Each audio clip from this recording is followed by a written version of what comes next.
देखो आज का लेक्चर बहुत इंपॉर्टेंट है।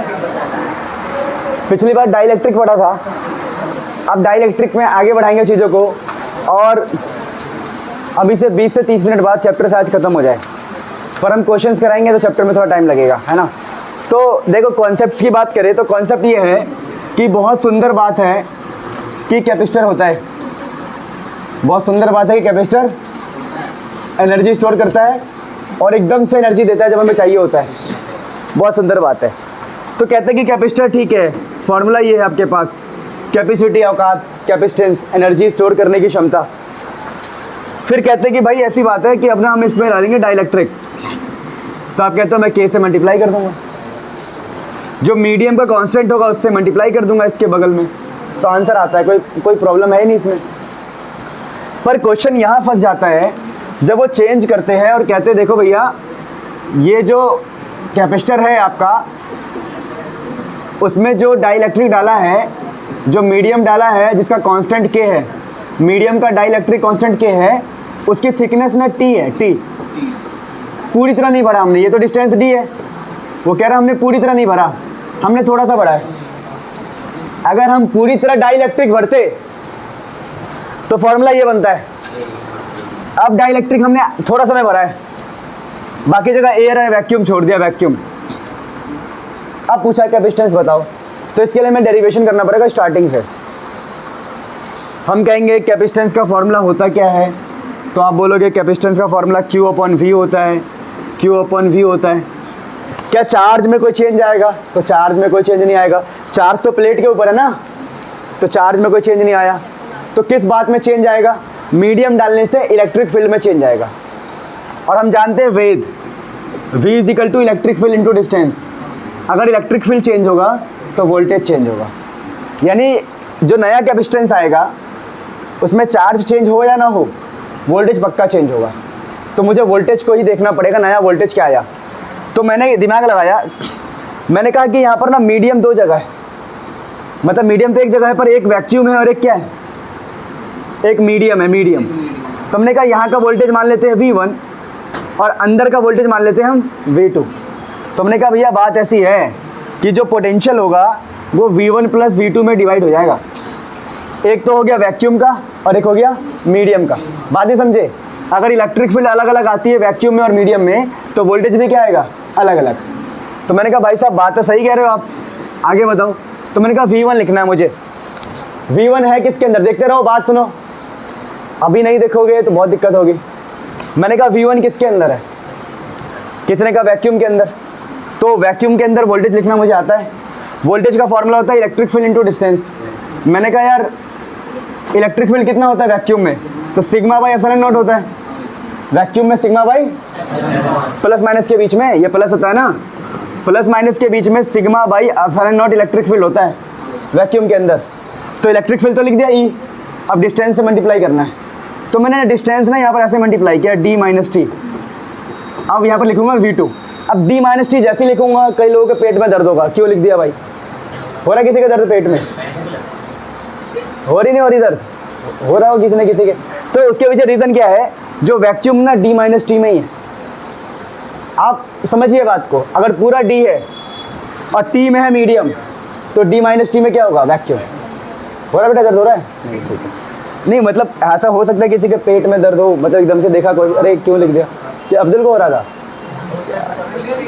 आगे देखो, आगे देखो बेटा, अब मैंने कहा कि मेरे को V2 लिखना है। V2 मतलब voltage of potential difference of medium. मैंने कहा यार मीडियम में इलेक्ट्रिक फील्ड कितना होता है, किसी ने मुझसे कहा सर इतना होता है, सिग्मा बाई एप्सिलॉन नॉट के, इसके में मल्टीप्लाई करना होता है। ये जो कांस्टेंट होता है ना परमिटिविटी, उसके बगल में मल्टीप्लाई करना होता है, कर दिया। इतना इलेक्ट्रिक फील्ड होता है मीडियम के अंदर, किसके अंदर। अब डिस्टेंस कितना है साहब, तो डिस्टेंस तो T है सर, जिसके अंदर V2 है, तो हमने कहा T। फिर किसी ने मुझसे कहा कि यार बड़ा कॉम्प्लेक्स सा फॉर्मूला बन गया है, तो मैंने कहा देखो एक बचपन में स्टोरी सुनाई थी आपको, बचपन में जब आप छोटे थे, sigma is equal to Q by A, याद है आपको, जब छोटे बच्चे थे तो सुना था हमने ये, मतलब कुछ दिन पहले, ठीक है ना। तो हमने कहा यार सिग्मा यहाँ है, सिग्मा यहाँ है, ऊपर भी हो जाए तो मज़ा आ जाए, कट जाएगा। तो मैंने कहा मज़ा लेते हैं फिर। मैंने कहा ठीक है, सिग्मा इंटू ए लिखते, क्या लिखते हैं? मैंने कहा ठीक है, आ गया मज़ा। Sigma into A, sigma by epsilon not D minus T plus sigma by epsilon naught के टी। अरे भाई तुम दूसरी बार पढ़ रहे हो, अब तो तुम्हें आइडिया लगना चाहिए ये सब चीज़ें। तो देखिए सिग्मा से सिग्मा कट जाएगा और यहाँ एप्सिलॉन नॉट यहाँ भी क्या है, वो ऊपर चला जाएगा। तो सिग्मा से मैंने सिग्मा को काट दिया और दोनों एप्सिलॉन ऊपर भेज दिए। तो जो मेरा कैपेसिटेंस बना वो बना नया वाला मीडियम के साथ ए epsilon not D minus T plus T by के। अब यही मेरा फॉर्मूला है। ये फार्मूला बता रहा है कि देखिए जो कैपेसिटेंस आएगी वो आएगी A into permittivity, D minus T जो डिस्टेंस है, और टी बाई के, जहाँ पर के रिप्रेजेंट करता है dielectric constant of medium. बड़ा सुंदर फॉर्मूला निकल के आया। अब चलो मैं तुम्हें केसेस करवाता हूँ इसके अंदर, ठीक है? केसेस करते ही हमारा चैप्टर ही खत्म हो जाता है। देखिए पहला केस समझिएगा। केस ये है कि अगर मैंने पूरे में भरा होता, अगर मैंने के को पूरे में डाला होता, के को पूरे में डालने, के को पूरे में डालने का मतलब क्या है कि जो आपका थिकनेस था वो डी के बराबर हो गया। थिकनेस, जो थिकनेस था वो डी के पूरा सेपरेशन ले गया ना वो। तो मैंने कहा अच्छा ऐसी बात है क्या, थिकनेस डी के बराबर हो जाएगा। तो ये वाला टर्म देखो क्या हो जाएगा, जीरो, और ये क्या बन जाएगा, डी। तो ये हो गया जीरो, ये हो गया डी। तो आंसर क्या आएगा समझना, देखना, सुनते रहना बस। जो कैपेसिटेंस आएगा ए एप्सिलॉन नॉट, यहाँ हो गया जीरो प्लस डी बाई के, तो ये बन गया ए epsilon naught k by D. तो दो क्वेश्चन बनेंगे।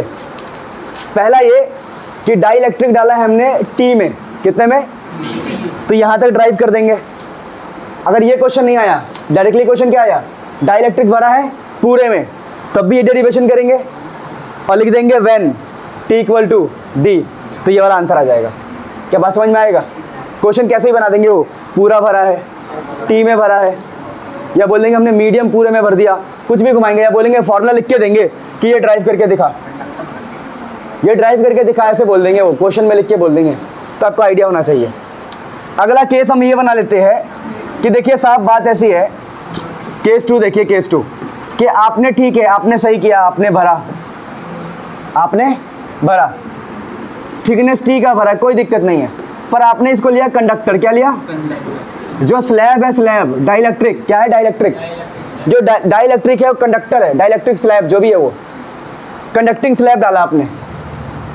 वैसे डाइलेक्ट्रिक वर्ड यूज मत करना, बोलेंगे कंडक्टिंग स्लैब, कंडक्टिंग स्लैब को डाल दिया। इस बार हमने डाइलेक्ट्रिक डाला था पहले, अब कंडक्टिंग स्लैब डाल दिया हमने कैपेसिटर के अंदर, तो क्या होगा? तो ध्यान रखना, आपको ये पता होना चाहिए कंडक्टर के लिए ना के होता है इन्फानाइट। क्या क्या होता है?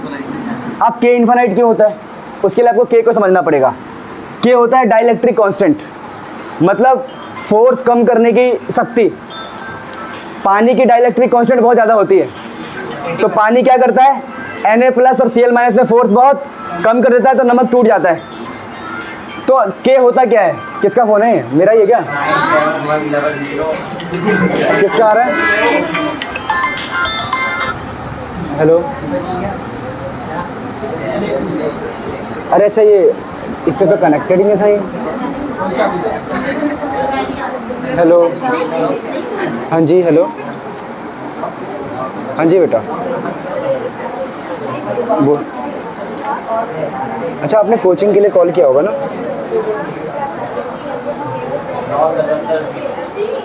अच्छा 11th क्लास का। हाँ तो सुंदर सुंदर बच्चे, जो सुंदर है इस तरफ देखो।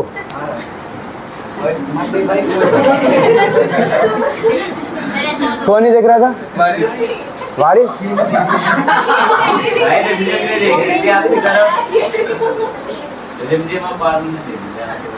अरे यार, चलो चलो चलो चलो, अरे हो गया, कोई नहीं बेटा।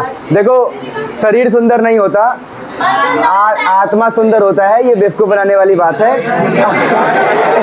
मैं मजाक कर रहा था, मजाक कर रहा था, चल चल चल, ठीक है ठीक है ठीक। तो हम कह रहे कि ना कंडक्टर के लिए डाइलेक्ट्रिक कांस्टेंट क्या है, इन्फानाइट। देखिए डाइलेक्ट्रिक कांस्टेंट को के बोलते हैं, और ये होता क्या है बेसिकली, ये होता है फोर्स को कम करने की शक्ति या इलेक्ट्रिक फील्ड को रोकने की शक्ति। तो इलेक्ट्रिक फील्ड को सबसे ज़्यादा कौन रोकता है, आपको याद होगा, कंडक्टर। तो कंडक्टर की शक्ति बहुत ज़्यादा है इलेक्ट्रिक फील्ड को रोकने की, इसलिए उसके लिए के क्या आया, इन्फानाइट। क्या बात समझ में आ गया? तो देखो अब अगर हम आगे बात करें कि के आ गया है इन्फानाइट, तो अगला जो हमने कैपेसिटेंस का फॉर्मूला निकाला था वो था ए epsilon not D minus T plus T by के, और के तो इन्फानाइट हो गया है, तो आंसर आ जाएगा ए epsilon not D minus T, और ये हो जाएगा 0। किसी भी चीज़ को इन्फानाइट से डिवाइड करेंगे आंसर क्या आएगा, 0। तो ये फॉर्मूला कब वैलिड है, जब आपका जो आपने सीट जो भी इसमें डाला है, जो भी आपने स्लैब डाला है वो स्लैब कैसा हो, कंडक्टिंग स्लैब। तो देखो अब मैं यहाँ पर सारा कुछ खत्म, बेटा बाहर भगा दूंगा दोनों को, तीनों को, अगली बार से अलग बैठना। बेटा सीरियसली लो, बाहर जाओ, मोमोज खाओ, कोई प्रॉब्लम नहीं है, घूमो फिरो, लेकिन क्लास में तो फोकस रहो। ये नहीं होना चाहिए यार, 1-2 बार इग्नोर कर दिया, 3 बार इग्नोर कर दिया, this should not be the behaviour, my English good, ठीक है, ठीक है। तो दोस्तों यहाँ पर क्या कह रहा हूँ मैं कि ये जो स्लैब है, तो डाइलेक्ट्रिक स्लैब, ये है dielectric slab of thickness T है। Don't underestimate my English. इधर देखो, अरे मुझे भी इंग्लिश आती है, मजाक करता हूँ, ठीक है ना, या तो dielectric constant of thickness T, ठीक है। तो हमने डाला है dielectric slab of thickness T, तो यहाँ पर क्या निकाल रहे हैं हम, कैपेसिटेंस है ना, कैपेसिटेंस निकाल रहे हैं हम when dielectric slab of thickness T is introduced, पहला ये। अगला क्या है कि if the slab is fully immersed, if the slab is fully immersed, ये क्या है, if the slab fully immersed, fully immersed, thank you for this English, immersed, बेटा मुझे भी आती इंग्लिश, देखो या हाँ गुड। इधर देखो, ये कंडक्टिंग है, इफ स्लैब इज कंडक्टिंग। तो क्वेश्चन को एक बार समझ लेते हैं।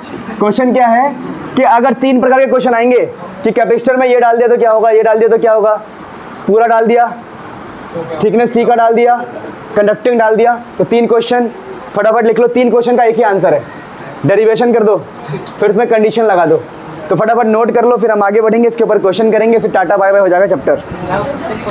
अच्छा देखो, सीधी बात ये है, कितनी भी यहाँ पर हम बातें कर ले, सीरियस अब सारे बच्चे, बी फोकस, नहीं मजाक नहीं, अब बिल्कुल सीरियस, जितने सीरियस होते हैं उतने गोरे हो जाते हैं, ध्यान रखना, ठीक है, बी सीरियस।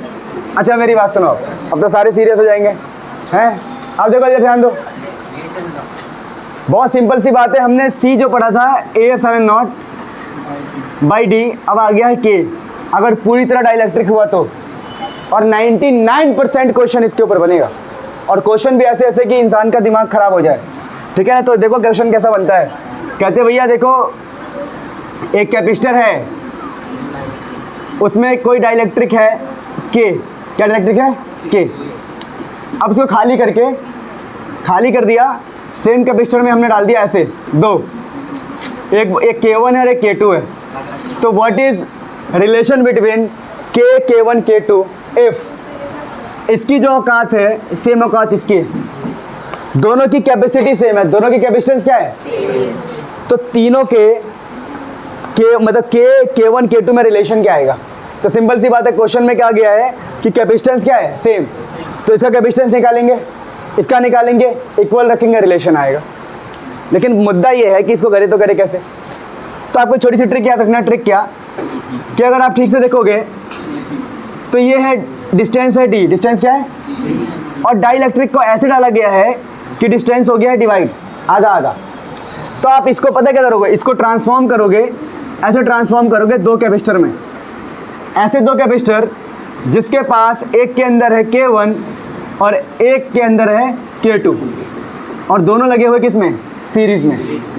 लेकिन जो डिस्टेंस है वो d/2 हो गया, ये कितना हो गया d/2, K1 और ये K2। यानी कि अब मुझे बात समझ में आ रही है कि इसके लिए आंसर लिखना बड़ा आसान है। इसका जो वैल्यू निकालूंगा ए एप्सिलॉन नॉट K/D, पर इसके लिए मुझे खेल खेलना पड़ेगा, इसका कैपेसिटेंस निकालने के लिए खेल खेलना पड़ेगा, क्योंकि अब ये एक कैपेसिटर नहीं है, 2 कैपेसिटर है, दोनों सीरीज में। तो पहले मैं क्या सोचूंगा कि इसका निकाल लेते हैं, फिर इसका निकालते हैं, फिर सीरीज का फॉर्मूला लगाएंगे तो आंसर आएगा, और जो आंसर आएगा ऊपर वाले के क्या है, इक्वल। ये क्वेश्चन में कहा हुआ था। तो क्या किया जाए, तो इसका निकालने गया मैं, तो मैंने कहा भैया देखो जो इसका आएगा वो आएगा ए epsilon not K1 by D by two ऊपर चला गया। इसका निकाला मैंने ए epsilon not K2 by D और 2 ऊपर चला गया। अच्छा साहब, अब इसका हमें वो करना है सीरीज, तो 1/c नेट 1/c1 प्लस, पर इसको पुट करोगे तो हालत खराब हो जाएगी। तो हम क्या करेंगे, इसको हम मानेंगे जो कॉमन है इसको x मान लेंगे। देखो कॉमन कितने हैं, 2a एप्सिलॉन नॉट डी, वहाँ भी यही कॉमन है, तो ये बन जाएगा x K1, क्या बन गया, ये बन जाएगा आपका x K2। अब करना कुछ नहीं है, इन दोनों को सॉल्व करके एक बनाना है। तो एक कैसे बनाए साहब, तो एक बनाने का बड़ा आसान तरीका है, आपने पढ़ा होगा 1/c इक्वलेंट है ना, 1/c1 x K1 1/c2 x K2। तो c इक्वलेंट निकालोगे तो पता है क्या आ जाएगा, देखो x स्क्वायर K1 K2, यही तो आएगा, x square K1 K2 by K1 plus, रुक जाओ, x K1 प्लस K2, ये मैंने निकाल लिया। क्या बात समझ में आ गई, यहाँ तक नोट करो फिर आगे बढ़ेंगे। लिख सकते हो, पहले सुन तो लो एक बार, करेंगे ना फिर मज़ा आएगा। देखो सुनो, यहाँ पर क्या है, x कॉमन लेके कट जाएगा एक x से, जो c इक्विवेलेंट आएगा K1 इंटू K2 बाई, ठीक है, x आएगा यहाँ पर x, एक x भी रह जाएगा क्योंकि एक ही x कटेगा कॉमन लेके, K1 प्लस K2। और जो हमने x माना था, जो भी हमने x माना था ना, उसे x को पुट कर देंगे a epsilon not 2 by D, और ये आ गया answer K1 K2 by K1 plus K2, और ये आ गया इन दोनों का आंसर। जब हम इन दोनों को एक बनाएंगे, इन दोनों को एक बनाएंगे। अब लास्ट में क्या बोला हुआ है क्वेश्चन में कि जो पहले वाला आंसर है और इन दोनों को सॉल्व करके आंसर आएगा इक्वल है, तो अब इक्वल करेंगे। अब इक्वल कैसे करोगे बताओ, इक्वल करने के लिए आप बोलोगे देखो भाई साहब बात ऐसी है, इसका जो आंसर आया वो है 2a epsilon not by D K1 K2 K1 plus K2, और उसका जो आंसर है उसका वो है a epsilon naught K by D. तो देखो ये पूरा कट गया, तो आंसर K इक्वल टू क्या आ गया, 2 times K1 plus K2, sorry K1 into K2 K1 plus K2, फिर रिलेशन आ गया। अब तुम्हें लगा होगा यार ये तो बहुत ही मुश्किल हो गया, बहुत बड़ा क्वेश्चन हो गया, नहीं, सारा स्टेप वाइज है। देखो अब करना कैसे, तो मैंने एक झलक दिखाया आपको, आपको बड़ी ईमानदारी से क्वेश्चन को पढ़ना है, पहले वाले केस को लिखना है, दूसरे केस को समझना है कि d डिवाइड हो रहा है d, मतलब d डिवाइड हो रहा है मतलब वो सीरीज़ में ही होंगे, तो सीरीज़ में हो गया, इसके लिए आंसर लिखोगे, फिर इसके लिए आंसर लिखोगे। अब दो आंसर को एक बनाओगे इक्विवेलेंट, सीरीज़ का फॉर्मूला लगा के। अब जो आंसर आ गया मतलब इसका आंसर आ गया, उसके इक्वल रखोगे, रिलेशन आएगा। अब डरो मत, पहले कुछ प्रैक्टिस करते हैं, फिर इस क्वेश्चन पे दोबारा लौटेंगे। अब देखो प्रैक्टिस में करवाता हूँ आपको कुछ क्वेश्चंस लेके। देखिए क्वेश्चन अगर ऐसा आ गया कभी, ऐसा कि एक कैपेसिटर है, उसमें हमने ये डाल दिया, क्या डाल दिया, K1 K2 K3, C equivalent निकालो, इन तीनों का नेट क्या होगा। तो पहली बात तो ये समझना है आपको, बहुत ही सिंपल, ये बहुत मुश्किल क्वेश्चन हो गया क्योंकि आपको साफ दिख रहा है कि यहाँ d डिवाइड हो रहा है d, और d डिवाइड कैसे हो रहा है, d/3 d/3, यानी हम मानेंगे 3 कैपेसिटर है। बेटा बात क्यों कर रहे हो यार, बात मत करो, ठीक है, अब ध्यान दे इधर। तो हम ये मानेंगे 3 कैपेसिटर है, 1 2 और 3, और तीनों सीरीज़ में है। अब 3 के लिए सॉल्व करना बड़ा आसान है आपके लिए। इसका जो आंसर आएगा K1 वाला, इसका K2 वाला, और ये जो भी आएगा K3 वाला। तो आप लिखोगे भैया इसका जो होगा पहले का आंसर होगा C1, वो होगा a epsilon not K1 d/3। वैसे ही सबके लिए आएगा same, a epsilon not K2 d/3, a epsilon not K3 d/3। बात समझ पा रहे हो। तो मैं ऐसा बोल सकता हूँ कि यहाँ पर जो आंसर आएगा वो आएगा x K1। क्यों, क्योंकि हम क्या करेंगे, चलो लिख लेते हैं एक बार सारा। इस वाले का जो आंसर आएगा a epsilon not K2 d/3, ठीक है ना, a epsilon not K3 d/3, मतलब इन सबका ऐसे ही आ जाएगा। आप देखो मैं आपको ये सॉल्व करवा रहा हूँ कि अगर 3 डाले गए स्लैब अलग अलग एक ही के अंदर और बांट दिया गया है, तो सीरीज़ मान के अब तीनों का आंसर लिखोगे। फॉर्मूला क्या होता है भैया, a epsilon naught K by distance, distance कम हुआ है बस सब में। अब ये तीनों को देखोगे तो कॉमन ये वाला पार्ट है, तीनों में ही कॉमन है, दिख रहा है। अगर इसको मैं x मान लूँ तो बन जाएगा x K1 x K2 x K3, तो x K1 x K2 x K3। बात समझे। अब ये तीनों सीरीज़ में है, तो अब तीनों के लिए कैसे सॉल्व करोगे, आप बोलोगे भैया देखो 1 बाई जो सी इक्विवेलेंट है 1 बाई एक्स के 1, 1 बाई एक्स के 2, 1 बाई एक्स के 3, फिर आप इनको सॉल्व करोगे 1 बाई सी इक्विवेलेंट लिख के। पहले 2 को सॉल्व किया जाता है पता ना, एक्स के 2 प्लस एक्स के 1 बाई एक्स स्क्वायर के 1 के 2 प्लस में 1 बाई एक्स के 3। अब बहुत सारे बच्चे ये कर नहीं पा रहे होंगे तो इसमें मैं सॉरी बोल सकता हूँ और कुछ भी नहीं। आपको ये समझना पड़ेगा कि भाई एलसीएम वेलसीएम कैसे लेते हैं। 12वीं क्लास में तुम्हें एलसीएम सिखाएंगे तब तो हो गया, सिखा सकते हो, ऐसी कोई प्रॉब्लम नहीं है, पर मैं चाहता हूँ तुम खुद ट्राई करो, अपनी गलतियों को सुधारो। अब देखो यहाँ पर क्या है, 1 बाई सी इक्विवेलेंट हो गया, इस एक्स को मल्टीप्लाई करो, एक्स स्क्वायर के 2 के 3 के 1 के 3, ये मल्टीप्लाई होगा, क्रॉस मल्टीप्लाई कर रहा हूँ मैं, छोड़ो, एक्स स्क्वायर के 2 के 3 प्लस एक्स स्क्वायर के 1 के 3, और ये हो गया आपका एक्स क्यूब के 1 के 2 के 3, और यहाँ चला गया, ये यहाँ चला गया है एक्स स्क्वायर के 1 के 2। तो ये हमारा आंसर आ गया 1 बाई सी इक्विवेलेंट। अब कुछ नहीं करना है, इसको पलट देना है। मुझे पता है तुम्हें मुश्किल लग रहा होगा क्योंकि तुम्हें एलसीएम नहीं आता, ठीक है। तो सी इक्विवेलेंट क्या हो जाएगा, एक्स क्यूब। मान सकता हूँ कि गलत हो जाए, मेरा भी ऐसी कोई प्रॉब्लम नहीं है, बट आपको समझना पड़ेगा प्रोसीजर क्या है, सीरीज पैरेलल का प्रोसीजर है सारा।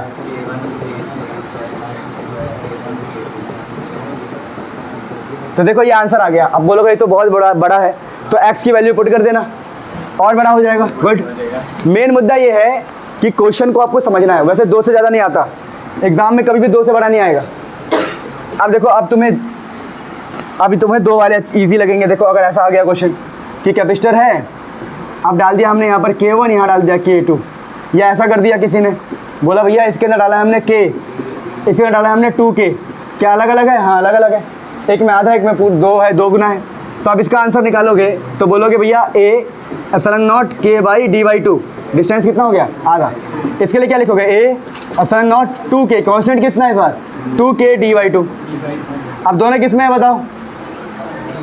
दोनों सीरीज में है, तो जो कॉमन पार्ट है उसको x मानो।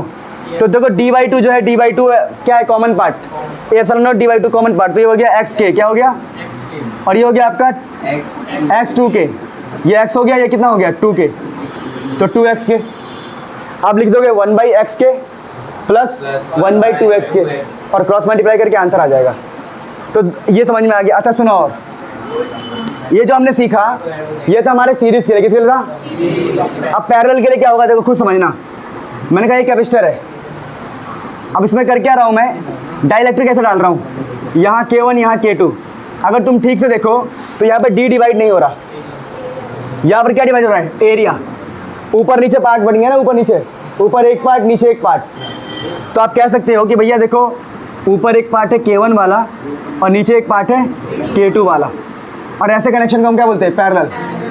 तो पैरेलल में 2 कैपेसिटर बन गए, एक की वैल्यू है K1 क्या है, दूसरे की वैल्यू क्या है? K2। यहाँ पर एरिया कम हो गया, एरिया आधा हो चुका है, A/2, और एरिया कितना हो गया? A/2। तो 2 कैपेसिटर है, दोनों ऊपर नीचे पैरेलल है। अब इनका कैपेसिटेंस लिखते हैं, इसका आंसर आएगा C1।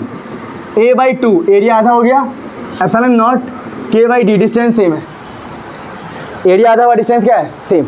इसके लिए लिखूँ तो मैं C2, एरिया हो गया आधा, डिस्टेंस कितना हो गया? Same.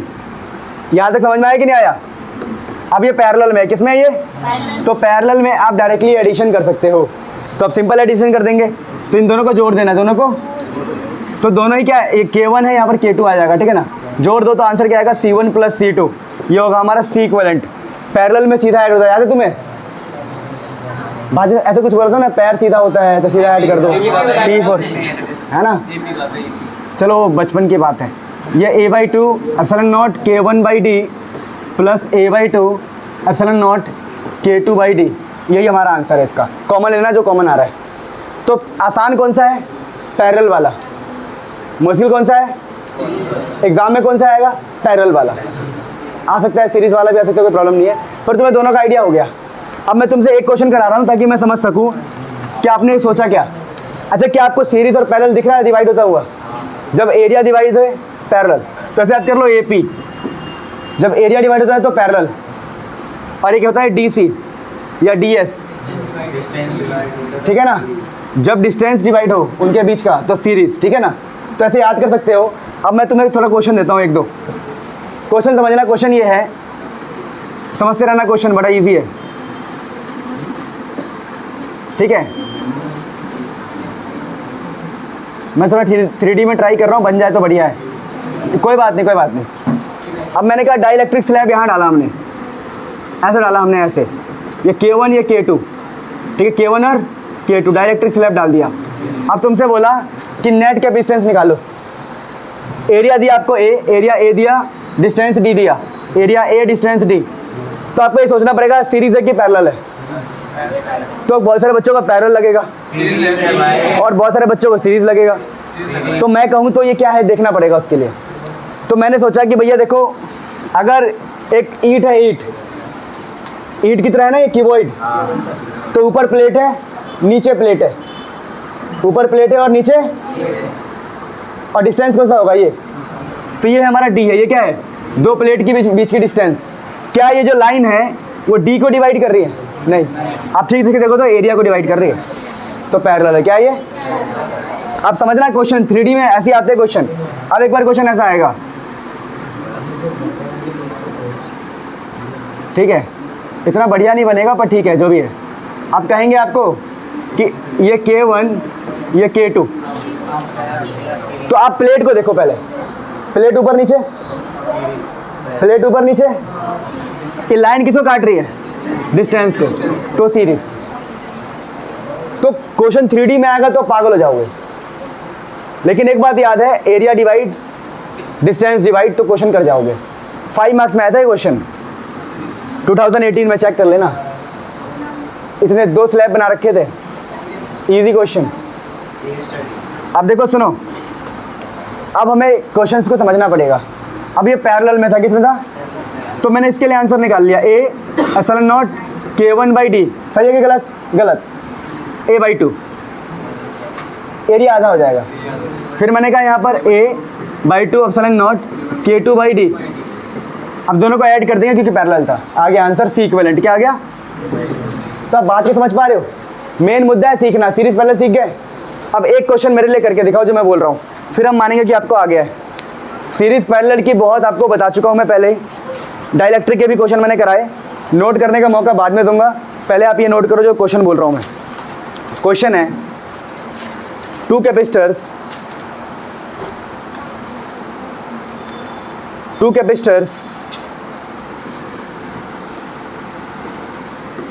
as shown in figure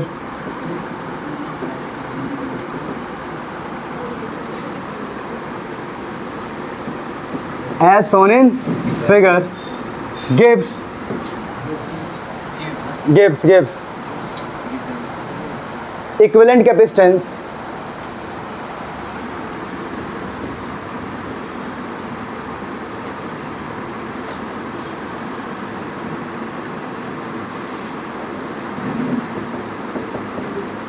equivalent capacitance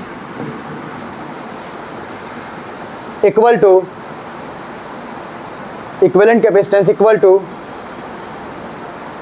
third capacitor as shown in figure, ये थर्ड है, third gives equivalent capacitance equal to third capacitor, all capacitors having same dimensions, all capacitors having same dimension मतलब area, length, breath, height सब कुछ, all capacitors having same dimension. Find the relation between K1 and K2. Find the relation between K1 and K2. देखो question English में था, मैं आपको समझाता हूँ हिंदी में, कि इन दोनों का जो इक्विवेलेंट होगा, क्या होगा, इक्विवेलेंट, वो इसके इक्विवेलेंट के बराबर है। अरे बात नहीं समझे, इनका जो कैपेसिटेंस का इक्विवेलेंट है वो थर्ड के बराबर है, तो आपको K1 K2 में रिलेशन निकालना है। कैसे करेंगे, तो तरीका क्या है, तरीका कि आप बोलेंगे इसका जो इक्विवेलेंट होगा, नेट होगा, इसका जो नेट है इस वाले कैपेसिटेंस से क्या है, बराबर, तो आप रिलेशन निकालो, फिर हम आगे बात करेंगे।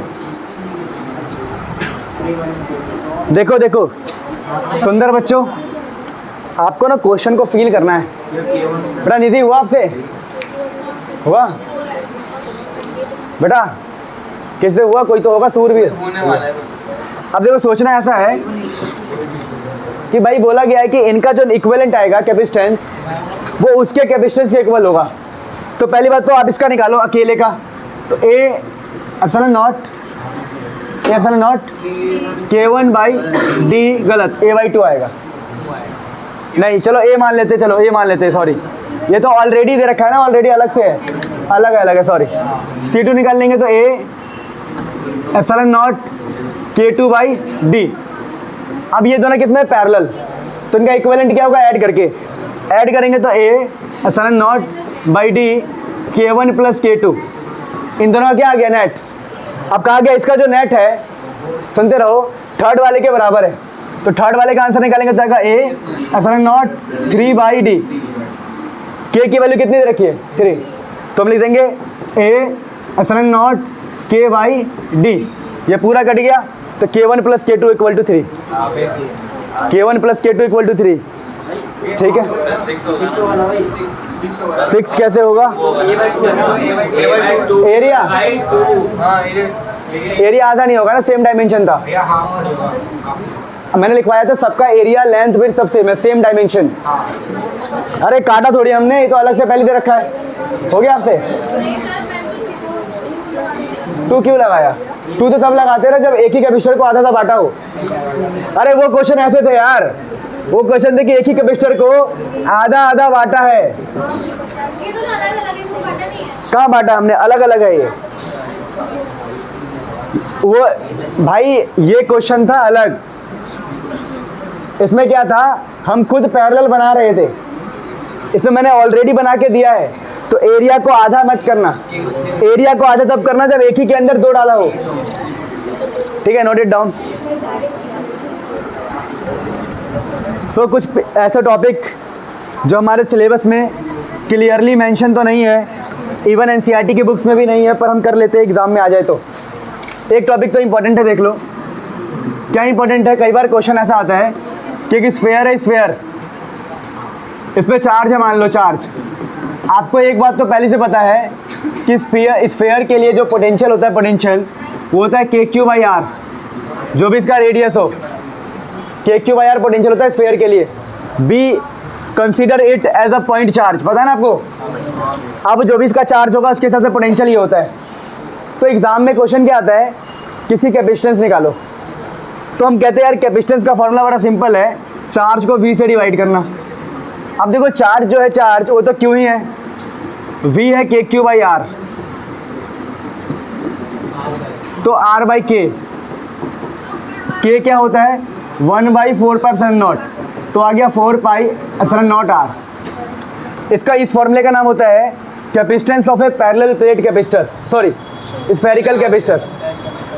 ठीक है, देखो 2-3 मिनट में फटाफट कुछ लास्ट टॉपिक खत्म करते हैं, चैप्टर खत्म हो जाएगा। देखो पहला ये है कि देखिए अगर 2 कंडक्टर को हम कनेक्ट करते हैं, 2 कैपेसिटर को, सुन लो, जब 2 कैपेसिटर को कनेक्ट करते तो मान लो इसका चार्ज है Q1, इसका चार्ज है Q2, इसका वोल्टेज है V1, इसका वोल्टेज है V2। पहला बोला वोल्टेज ज़्यादा है, तो हाई वोल्टेज से लो वोल्टेज की तरफ चार्ज का रीडिस्ट्रीब्यूशन होगा, यानी चार्ज का क्या होगा, डिस्ट्रीब्यूशन, रीडिस्ट्रीब्यूशन, तो फ्लो ऑफ चार्ज होगा। कब तक चार्ज का फ्लो होगा, जब तक दोनों का पोटेंशियल क्या ना हो जाए, इक्वल। इस सेम पोटेंशियल को बोलते हैं हम कॉमन पोटेंशियल, क्या बोलते हैं, कॉमन पोटेंशियल। ऐसा पोटेंशियल ना आ जाए दोनों में कॉमन, जैसे इसका 10 है इसका भी 10 हो जाए, इसका 12 इसका भी क्या हो जाए 12, इसका 5 है इसका भी क्या हो जाए 5।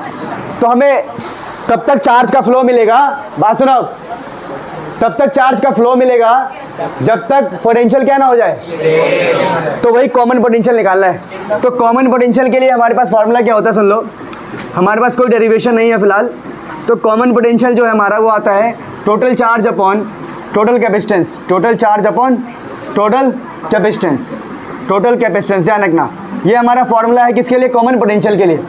तो टोटल चार्ज क्या होगा, Q1 प्लस Q2 कर देंगे, और टोटल कैपेसिटेंस क्या होगा, C1 प्लस C2 कर देंगे।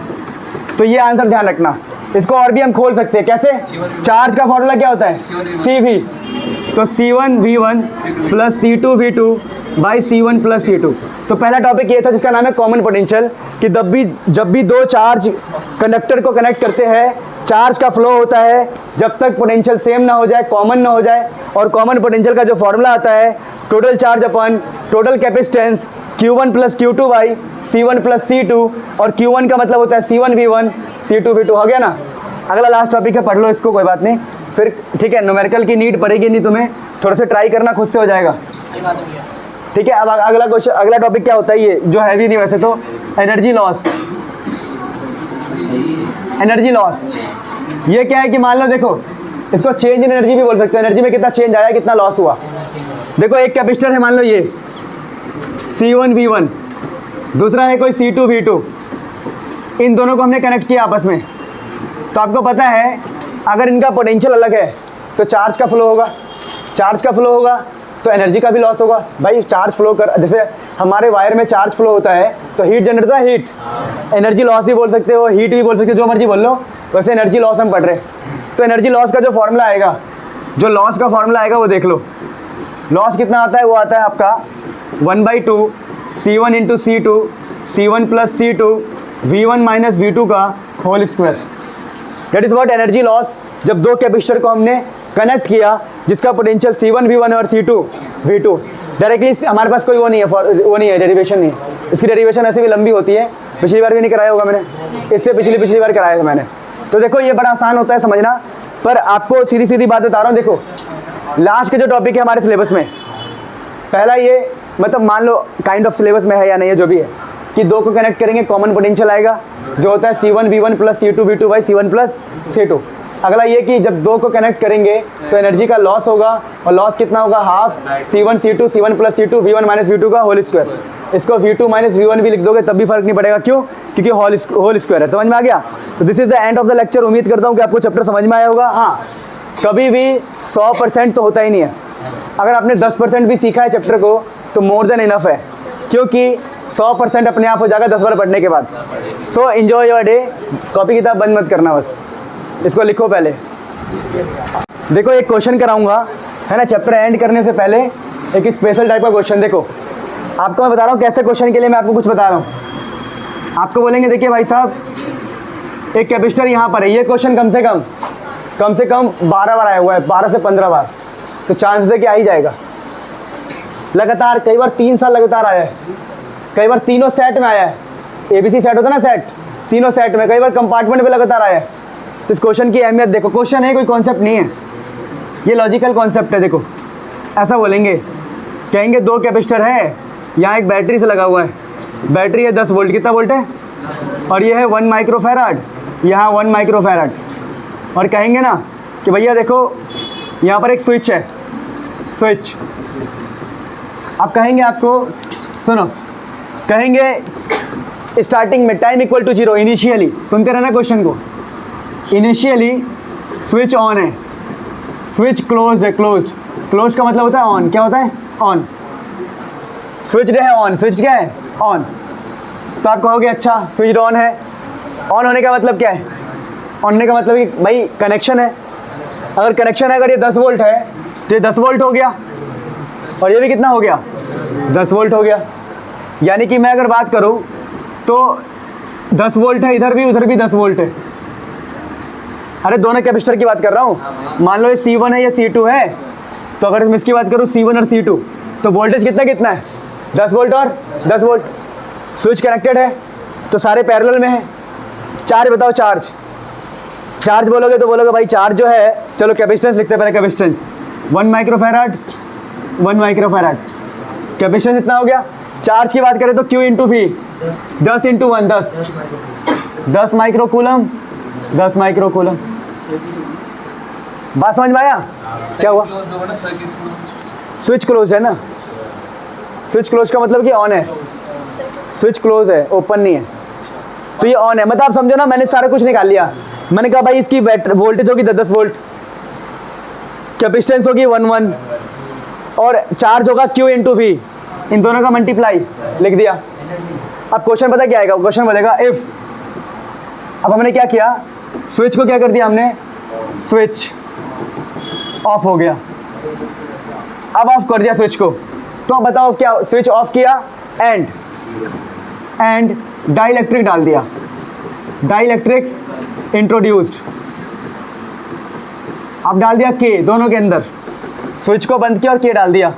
यानी स्विच को खोल दिया ऐसे, सॉरी बंद मतलब खोल दिया, और के डाला, क्या डाला हमने, के, तो के डाल दिया तो क्या होगा, तो उसी के लिए हमने ये रखा हुआ है सिस्टम। यहाँ पे देखो सिस्टम ये है कैपेसिटर, डाइलेक्ट्रिक के साथ की बात कर रहा हूँ मैं, डाइलेक्ट्रिक इंट्रोड्यूस्ड,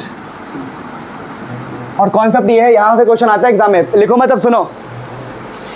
अब ये है अगर कैपेसिटर, जो कैपेसिटर नो कनेक्शन में है, कनेक्शन में नहीं है, कनेक्शन में नहीं है, तो चार्ज सेम रहेगा, वोल्टेज बदलेगा, कैपेसिटर्स बदलेगा, के से मल्टीप्लाई या डिवाइड होगा, ध्यान रखना, के मतलब डाइलेक्ट्रिक कांस्टेंट, तो वोल्टेज घटेगा, कैपेसिटेंस इतना रहेगा सी इंटू के, एनर्जी भी घटेगा, और इलेक्ट्रिक फील्ड भी मतलब डिवाइड होगा। वो तो साफ दिख रहा है, अगर कनेक्शन में नहीं है तो घटना चाहिए, तो घट रहा है, देखो वोल्टेज घट रहा है, इलेक्ट्रिक फील्ड घट रहा है, एनर्जी घट रहा है, लेकिन कैपेसिटी तो हमेशा बढ़ती है। मेरी बात को सुनना, देखो अब कैपेसिटर जो है कनेक्शन में, किसमें, तो चार्ज बढ़ गया, देखो Q इंटू के हो गया चार्ज, वोल्टेज सेम रहेगा, यहाँ पे क्या रहता है सेम, कैपेसिटेंस तो बढ़ेगा ही, एनर्जी बढ़ गया, इलेक्ट्रिक फील्ड भी सेम, इलेक्ट्रिक फील्ड सेम रहेगा। मतलब आप कह रहे हो कि सर इसको रट्टा मारना है, हाँ, अगर आपको ये रट्टा मारोगे तो क्वेश्चन होगा, नहीं मारोगे नहीं होगा, ये रिजल्ट है, क्या बोलते हैं इसको, जैसे फॉर्मूला याद रखते हैं वैसे याद रखना पड़ेगा कि भैया अगर कनेक्शन में, नो कनेक्शन, तो ये सब चीज़ें होगी डाइलेक्ट्रिक डालने पे, और कनेक्शन में होगा तो ये चीज़ें होगी डाइलेक्ट्रिक डालने पे। तो अब मेरी बात को समझना, अब कह रहा है कि स्विच ऑफ कर दिया गया और बोला गया डाइलेक्ट्रिक डाला गया है, तो मैंने कहा ठीक है, स्विच को ऑफ करने का मतलब क्या है, स्विच को ऑफ करने का मतलब है कि पहला वाला कनेक्शन में है, दूसरा वाला, तो पहला वाला है कनेक्शन में, C1 किस में है, कनेक्शन, और दूसरा कैसा में है, नो कनेक्शन। तुमने कहा अच्छा साहब आंसर लिखेंगे, तो बताओ पहले C1 के लिए 10 वोल्ट था, कितना था, और अभी भी कनेक्टेड है, C1 क्या है, तो 10 वोल्ट ही रहेगा, बोलो क्यों, क्योंकि जब कनेक्शन होगा क्या होगा, तो वोल्टेज सेम रहता है। डाइलेक्ट्रिक डाला है हमने, पर कनेक्शन में क्या रहेगा, वोल्टेज, देखो डाइलेक्ट्रिक डाला और जो कनेक्शन में होगा उसके लिए वोल्टेज क्या होगा, सेम। तो इस चार्ट का इस्तेमाल कर रहे हैं हम एक बहुत ही गजब क्वेश्चन करने के लिए। देखो ऐसा नहीं है कि एक बार आपने किया चैप्टर आपको नहीं आया डर गए आप, मैं वादा करता हूँ कि 8-9 बार और करेंगे इस चैप्टर को, ये मेरा वादा है और पूरा होगा। देखो अगला क्वेश्चन क्या है, अगला क्या है, अगला समझना, अगला ये है कि अगर हम C2 की बात करें तो C2 का कनेक्शन नहीं है, कनेक्शन नहीं है तो वोल्टेज चेंज होगा, तो हम कहेंगे इसका जो वोल्टेज है वो हो जाएगा 10 वोल्टेज बाई के, 10 वोल्ट बाई के। अब आगे बात करते हैं कैपेसिटेंस की, तो याद हो कैपेसिटेंस दोनों में ही बढ़ता है, अगर आप देखो कनेक्शन हो या ना हो, कैपेसिटेंस हो गया C इंटू के, C इंटू, तो यहाँ पर हम लिख देंगे भैया देखो सीधी बात है, जो कैपेसिटेंस होगा कैपेसिटेंस वो C इंटू के होगा, यानी इसका कितना था 1, कितना था, तो 1 इंटू के हो गया, 1 इंटू के, यहाँ भी कितना हो जाएगा 1 इंटू के, 1 और के मल्टीप्लाई हो गया, डाइलेक्ट्रिक कांस्टेंट मल्टीप्लाई हो गया। अब बात करते हैं चार्ज, क्या ये, तो आप देखो अगर कनेक्शन नहीं है तो चार्ज रहेगा सेम, अगर कनेक्शन है तो चार्ज कितना हो जाएगा Q इंटू के। तो आप बोलोगे भाई कनेक्शन कौन सा कनेक्टेड नहीं है, ये कनेक्शन में नहीं है तो सेम रहेगा चार्ज 10 का 10, पर ये वाला कनेक्शन में है, ये कनेक्शन में है, C2 ये C1, अरे हाँ सॉरी गलती कर दी, ये कनेक्शन में है ना, तो इसका चार्ज बढ़ेगा 10 इंटू के, और ये कनेक्शन में नहीं तो क्या रहेगा चार्ज सेम। तो ऐसे करते हैं क्वेश्चन को, बताओ आपको समझ में आया कि नहीं आया, मतलब कुल मिला के ना फील वाला क्वेश्चन था ये कि भाई कौन कनेक्शन में नहीं है, कौन कनेक्शन में नहीं है। पहले तो देख लो कनेक्शन का निकालो दोनों का, पहले हमने निकाल लिया दोनों का ही कनेक्शन, C1 C2 का कनेक्शन निकाल लिया, तीनों का आंसर निकाल लिया।